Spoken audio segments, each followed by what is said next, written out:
महाभारत श्री कृष्ण और भीष्म जी की बातचीत तथा भीष्म का आश्वासन पाकर युधिष्ठिर का प्रश्न करने के लिए तैयार होना। जन्मेजय ने पूछा, महामने, जब पांडव बाण सैया पर सोए हुए भीष्म जी की सेवा में उपस्थित हुए उस समय क्या क्या बातें हुई, सब मुझे बतलाई। बेशवान जी ने कहा, राजन, उस समय वहां नारद आदि महर्षि तथा बहुत से सिद्ध भी पधारे थे। महाभारत युद्ध में जो मरने से बच गए थे वही युधिष्ठिर आदि राजा तथा धीरराज, कृष्ण, भीम, अर्जुन, नकुल और सहदेव भीष्म जी के पास जाकर शोक करने लगे। तब नारद जी ने थोड़ी देर तक कुछ सोच विचार कर वहां उपस्थित हुए राजा और पांडव से कहा, महानुभाव, भीष्म जी भगवान सूर्य की भांति अब अस्त होने वाले हैं, अतः यह समय इनसे कुछ पूछने का है, क्योंकि चारों वर्णों के जो नाना प्रकार के धर्म हैं उन सबको ये पूर्ण रूप से जानते हैं। ये वृद्ध हो गए हैं और अपना शरीर छोड़कर उत्तम लोक में जानने वाले हैं, इसीलिए आप लोग इनसे अपने मन की शंकाएं पूछें। नारद जी के ऐसा कहने पर सब राजा लोग भीष्म जी के निकट आ गए, किंतु किन्हीं को उनसे कुछ पूछने का साहस न हुआ। सब एक दूसरे का मुंह ताकने लगे। तब पांडव ने युधिष्ठिर ने श्री कृष्ण से कहा, मधुसूदन, आपके सिवा दूसरा कोई ऐसा नहीं है जो पितामह से प्रश्न कर सके, अतः आप ही पहले बातचीत शुरू कीजिए। तात, हम लोगों में तो आप ही सबसे बड़े धर्मज्ञ हैं। युधिष्ठिर के यो कहने पर भगवान श्री कृष्ण ने भीष्म जी से पूछा, राजेंद्र, आपकी रात सुख से बीती है ना? अब तो आपकी बुद्धि का विवेक जागृत तो हो गया होगा, सब प्रकार के ज्ञान भाषित हो रहे है ना? अब आपके हृदय में दुख तो नहीं है, मन की घबराहट दूर हो गई है ना? भीष्म जी ने कहा, वासुदेव, मेरे शरीर की जलन, मन का मोह, थकावट, विकलता, शोक और रोग, ये सब आपकी कृपा से तत्काल दूर हो गए हैं। अब मैं हाथ पर रखे हुए फल की भांति भूत, भविष्य और वर्तमान तीनों काल की बातें स्पष्ट देख रहा हूं। वेदों में जो धर्म बतलाए गए हैं और वेदांत द्वारा जिनको जाना गया है उन सब धर्मों को मैं आपके वरदान से, प्रभाव से जानता हूं। जनार्दन, श्रेष्ठ पुरुषों ने जिस धर्म का उपदेश किया है वह भी मेरे हृदय में है।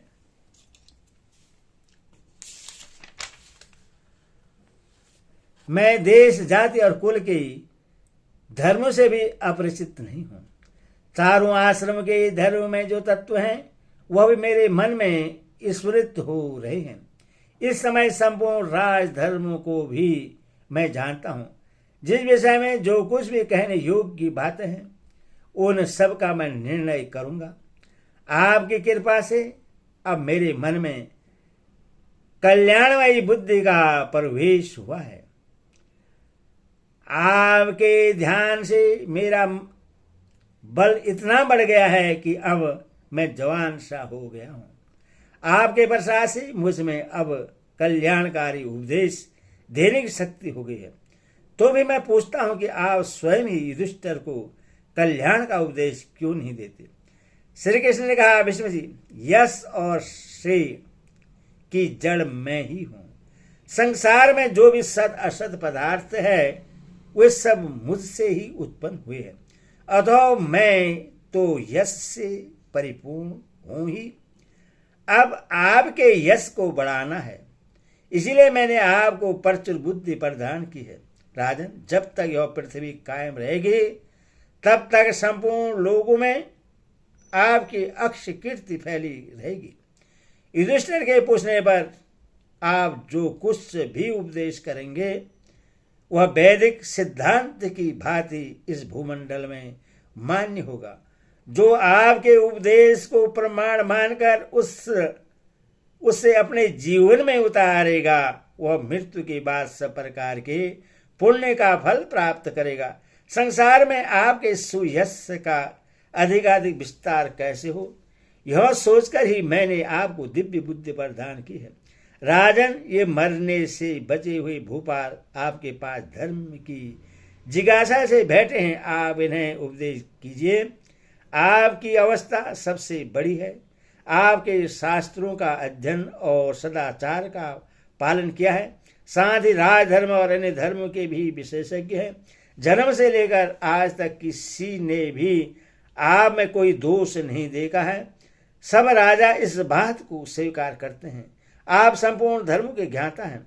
आपने सदा देवताओं और ऋषियों की उपासना की है, इसीलिए आपको स्वयं ही धर्म का उपदेश करना चाहिए। मनीषी पुरुषों ने यह धर्म बतलाया है कि विद्वान से जब प्रश्न किया जाए तो उसको उचित है कि सुनने की इच्छा वाले लोगों से धर्म का उपदेश करे। जो प्रश्न करने पर भी उपदेश नहीं देता उसको बड़ा दोष लगता है। अतः जिज्ञासु भाव से पूछने पर आप इन लोगों को अवश्य ही उपदेश करें। वैश्वान जी कहते हैं, राजन, श्री कृष्ण की बात सुनकर महातेजस्वी भीष्म जी बोले, गोविंद, आपके पश्चात से इस समय मेरा मन स्थिर है और वाणी में भी बल आ गया है। अब धर्मात्मा युधिष्ठिर मुझसे धर्म विषय प्रश्न करें, इससे मुझे प्रसन्नता होगी और मैं संपूर्ण धर्म का उपदेश कर सकूंगा, जिनमें धैर्य, इंद्रिय निग्रह, ब्रह्मचर्य, समाज, धर्म, ओज और तेज सदा वर्तमान रहते हैं। जो संबंधियों, अतिथियों, सेवकों तथा शरणागतों का सदा सम्मान करते हैं। सत्य, दान, तप, सूरता, शांति, दक्षता तथा स्थिरता आदि समस्त सद्गुण जिनमें सदा मौजूद रहते हैं। जो कामना से, क्रोध से, भय से अथवा किसी स्वार्थ के लोभ से भी कभी अधर्म नहीं करते। यज्ञ, वेदाध्ययन और धर्म में जिनकी सदा प्रवृत्ति रहती है, जिन्होंने शास्त्रों का रहस्य श्रवण किया है तथा जो नित्य शांत रहते हैं, जो पांडुनंदन से युधिष्ठिर ही मुझसे प्रश्न करें। श्री कृष्ण ने कहा, राजन, धर्मराज युधिष्ठिर को आपके निकट आने में संकोच हो रहा है। मैं अपने को अपराधी मानकर भयभीत है। ये अपने को अपराधी मानकर भयभीत हैं जो पूज्य थे, आदर के पात्र थे, जिनकी इतनी भक्ति थी तथा जो गुरुजन, संबंधी, बंधु बांधव एवं अर्घ पाने योग्य थे, उन सबको इन्होंने बाणों से वितरण किया है। इसी डर से आपके पास नहीं आते हैं। भीष्म जी ने कहा, श्री कृष्ण, जैसे दान, अध्ययन और तप यह ब्राह्मण का धर्म है, उसी प्रकार युद्ध में विपक्षी के शरीर को मार गिराना क्षत्रियों के लिए धर्म ही है।